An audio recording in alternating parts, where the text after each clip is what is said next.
to the Teaching Corner. Today I wanted to do something a little bit different. I know that as a new teacher, I was given a huge caseload and like $100 for the entire year. And then sometimes even as a parent, I struggle to find ideas that are not that expensive that I could use at home to reinforce what it is that my child is learning elsewhere. So I wanted to take you to the Dollar Tree today so that we could find some therapy ideas for $1. So come along with me and we'll see what we can find.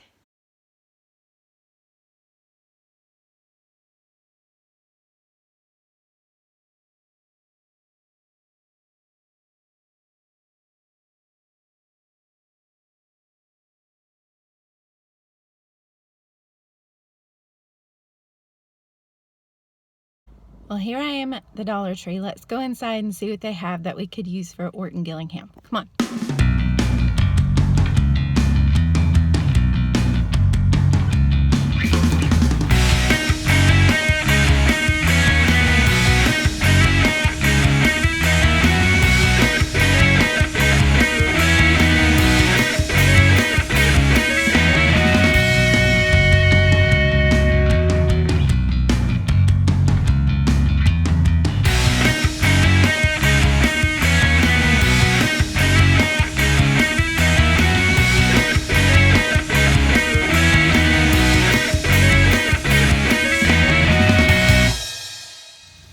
Well, I'm back and I've got myself a little bag of goodies, so let's go home and put these together and let me show you what you can do for just a couple of dollars. I think I spent $7.49 here at the Dollar Tree, and a couple of ideas that you can use when you're tutoring Orton-Gillingham. Let me show you what I got from the dollar store. I got these Ziploc gallon freezer bags, and I'm going to use this hand sanitizer inside it. I also got this duct tape to close it off and make sure it was really tight and secure. I thought the kids would like that because it's kind of halo. And then I got these this magnetic pocket pouch, and I'm going to use these Sharpie markers on it.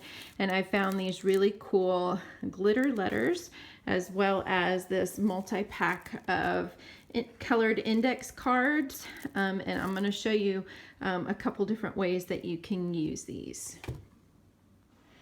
So after a few minutes of working with the materials that I have, I want to show you some different ideas that I've come up with that you could use in your classroom or at home as you're working with kids.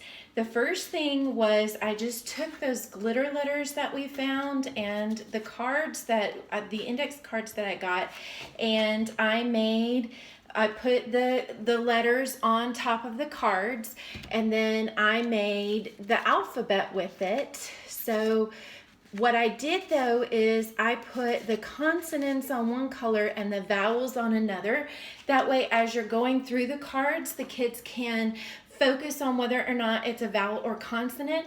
You can also then, for the second thing you can do is then, because they're on different colored cards, you could have a particular word laid out in front of the child, like in this case, the word net.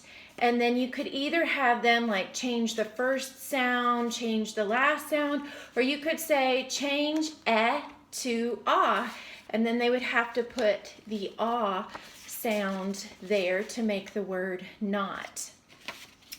Another thing that you can do is use these cards, because they did come in yellow, green, and blue. You could use them for your prefixes, roots, and suffixes. And I've done a whole bunch of videos with prefixes, roots, and suffixes, so I'll link the playlist down below. But in my particular, where I was trained, they used yellow for prefixes, so I've got the prefix re.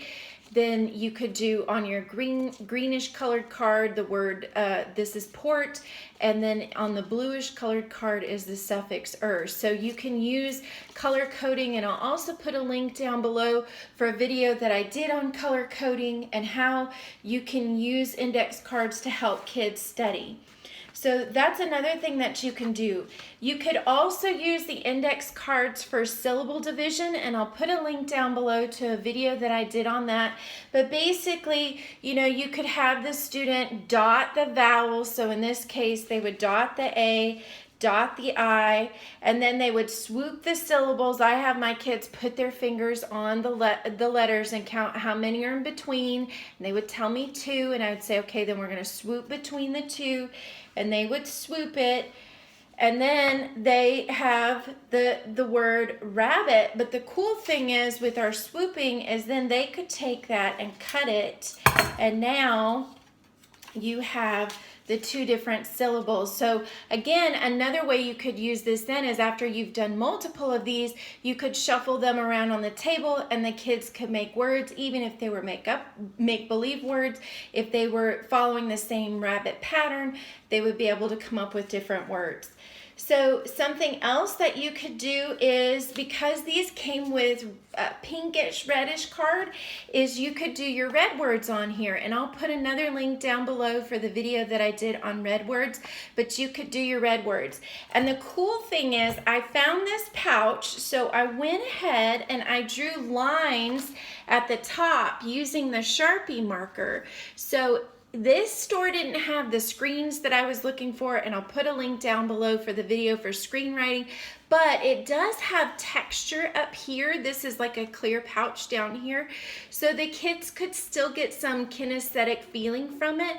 So if I held up like suffix er and the kids wrote suffix er, person who compares to, then the cool thing about this though is if you wanted to use it for your red words, then the kids could put the words that they're working on and their red crayon right here in the pouch and keep it with them. So I thought that was really cool, because now you have like a red word kit ready to go anytime you need it.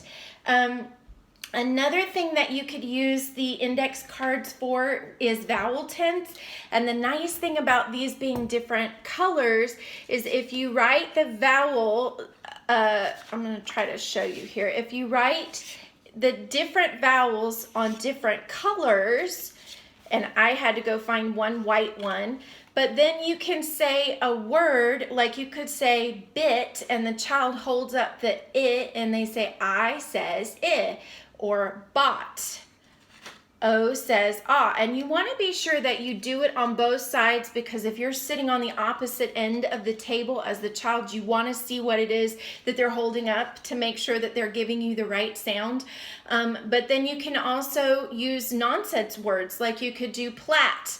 And like if you're working on consonant blends, plat, A says ah. So that's helping the child really focus on the vowel and making sure that they're getting those. And the thing that I like to do too, because they're just a piece of, just a card folded in half with the vowel written on either side, is the kids can fold it and stick it in their little folder, and then they have all of their vowel tents right there. Another thing, and I'll put the link to working words backwards, but if you have a card and you write it on there and you're focusing on morphology, and you can teach the kids working the words backwards, that means a person who, and then a person who teaches. So I'll put a link down below for that. But the very last thing that I wanted to do with you, and I thought it would be fun for us to do together, is I did get these bags at the dollar store, and then I got this gel. So the cool thing about it is this gel is slightly tinted. It's kind of a greenish color. You could also use hair gel. The nice thing about using this one though is it's hand sanitizer. So if for some crazy reason the bag happened to leak, it's just hand sanitizer, and we use that stuff every day. But you just take your bag and you take your gel, and I'm gonna go ahead because we're using the whole thing, and you squeeze it in here. Oh, that's a lovely sound. And then what we're gonna do, I might have gotten a bag that was just a little big for this.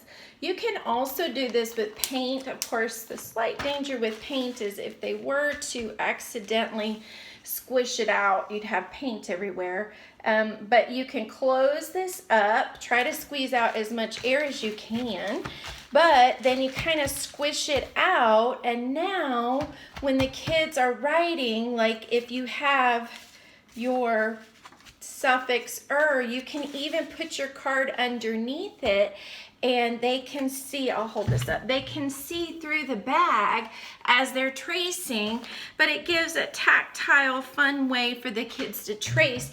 If you do it out of paint, it actually will kind of leave a little bit of a mark in it. And then I'm just gonna fold it over, and they have this really cool